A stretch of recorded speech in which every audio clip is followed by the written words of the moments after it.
शुरू शुरू में ज्ञान में आया तो दीदी जी ने कोर्स कराया मेरा और आत्मा परमात्मा का परिचय दिया। तो पहले तो मैं ये समझता था कि भगवान सब जगह है, कण कण में है, और राम सीता श्री कृष्ण ये सब भगवान है, विष्णु शंकर सब भगवान है, तो किसको माने फिर? तो बीच बीच में फिर ये ख्याल आता था कि वो निराकार है, तो निराकार है तो कैसा है, उसका स्वरूप क्या है? तो मैं ये बात धीरे धीरे समझ में आती गई और मैं करीब 2 साल तक अभ्यास किया कि वो कैसा है भगवान। और बाबा से भी हट किया हमने कि बाबा आप कैसे हो, हे प्रभु आप कैसे हो, आप निराकार हो, लाइट स्वरूप हो, तो कैसे हो, कहाँ रहते हो? तो 2 साल ये लगा हमको बाबा को साक्षात करने के लिए। तो कहते हैं ना कि बाल हट, तो एक हट कर लिया। वो कुछ भक्ति मार्ग का भी संस्कार था ना, बाबा को देखने का, पाने का, परमात्मा को दीदार करने का। तो ऐसा मैं 2 बजे उठ करके बाबा को याद करता था और बस बाबा से एक ही बात बोलता था, बाबा आपका स्वरूप कैसा है, आपका रूप कैसा है, जो आप निराकार है तो आप स्वरूप कैसा है, हम देखना चाहते हैं।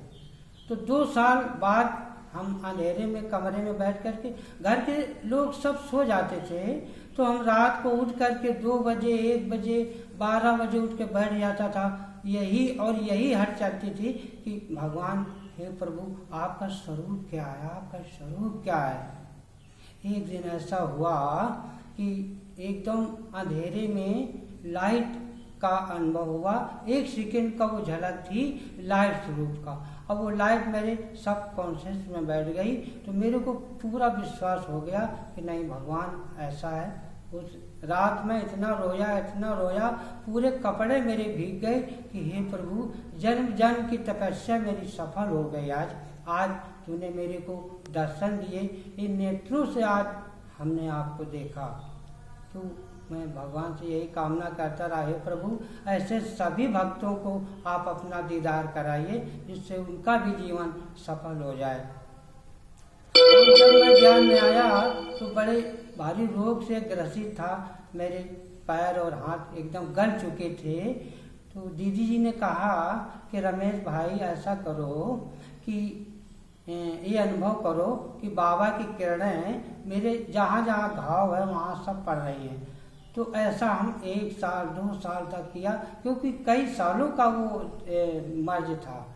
तो 1 साल 2 साल ऐसे करते करते बाबा की सारी किरणें समेट करके, और जहाँ जहाँ मेरा घाव था, दर्द था, वहाँ वहाँ बाबा की किरणें पड़ रही हैं, और धीरे धीरे वो भस्म हो रहा है, दर्द खत्म हो रहा है।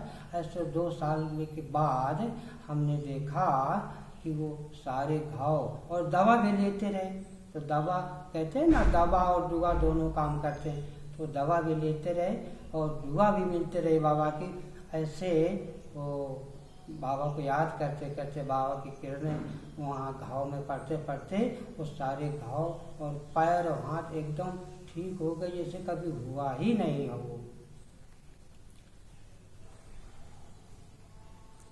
और इसके बाद फिर मैं ज्ञान में चलते चलते भगवान पर पूरा विश्वास हो गया। फिर ये हमारी दीदी जी थी, नीलम दीदी, इनका एक संकल्प था कि रमेश भाई बहुत जल्दी फुर्सत हो, अपने परिवार से शादी विवाह करके फुर्सत हो और बाबा की सेवा में लग जाए। एक दीदी जी बोली कि अरे रमेश भाई ये लड़के की शादी क्यों नहीं कर देते हो? तो दीदी देख रहे हैं कहीं जैसा दीदी जी ने कहा वैसा एक टपक पड़ा है भाई कि भैया शादी करोगे? हमने कहा हाँ करेंगे। तुरंत उसकी 1 सेकेंड नहीं लगा, बातें होंगी, शादी हो गई। दूसरी बात, बेटी का नंबर आया। दीदी जी बोली अरे भैया बेटी की शादी करना हो तो कर लो, बाबा के यहाँ आना हो तो आ जाए, उन्हें शादी करना हो तो कर दो, तुरंत आप फ्री हो जाइए। तो दीदी से हमने कहा दीदी जी लड़का तो देख लिया है लेकिन उसका कोई बाप नहीं है। दीदी जी बोली कोई बात नहीं, बाप ने तो कहा बिना बाप के लड़के की शादी नहीं होती है। नहीं, हमने कहा दीदी देख लिया है। क्या हुआ, तुरंत पानकी में प्रोग्राम था और हम प्रियंका बहन से कहा कि चलो वहाँ कार्यक्रम है और आपको दीदी जी ने बुलाया। वो तुरंत तैयार हो गई और उसी समय से वो भी समर्पित हो गई, बाबा का बच्चा बन गई वो। तो ये जो